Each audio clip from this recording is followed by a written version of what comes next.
We have spoken before about the Jeffrey Epstein case and Prince Andrew of the royal family in the UK.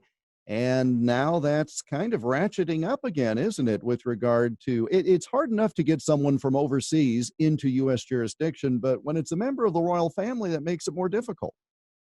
Jeff, this is one of those cases that I'm sure the royal family wishes would go away, but it just got more serious. The mutual legal assistance is, the type of thing that we have by treaty. But what happened here in this case is the U.S. is basically ramping up efforts to talk to Prince Andrew. They're not going to abandon this effort because Mr. Epstein wasn't just running a sex trafficking ring in one of his private islands or in New York City in that Manhattan apartment we've all seen. It was international. And that is why Prince Andrew has been implicated. Now, I say implicated with, let's do little I implicated at this point, because he hasn't been charged.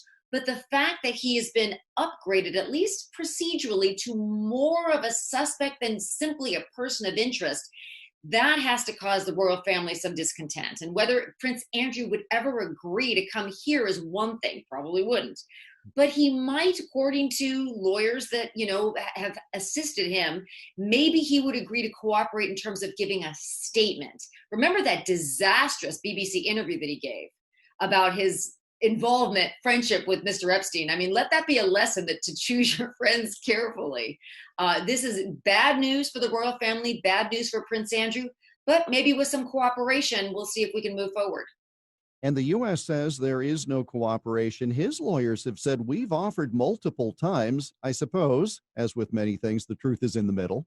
Yes, I think that's exactly right, Jeff. The truth is in the middle. Surely they've probably offered to give some type of cooperation, but what has that looked like? And they probably didn't offer to fly to the U.S. and sit down for a deposition or an interview. But maybe they did offer to explore circumstances under which Mr. Epstein could, Prince Andrew could, behind closed doors, talk about his relationship with Mr. Epstein. What did he know? When did he know it? What did he do about it? And then, of course, what did he participate in? He says nothing.